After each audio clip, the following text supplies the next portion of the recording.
প্রয়োজনের চেয়েও বেশি সময় কাটিয়ে দিয়েছি তোমার অপেক্ষায়। তুমি ফিরবে না জানতাম না তা না, জানতাম জানতাম তুমি কখনো ফিরবে না। তবুও অপেক্ষায় সময় কাটিয়ে দেয়াটা আমার ইচ্ছা ছিল।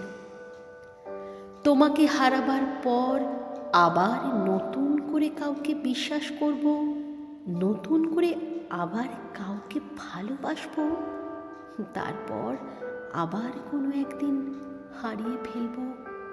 এসব কল্পনাতে ভাবলেও খুব অস্বস্তিকর অনুভব হয় এখন।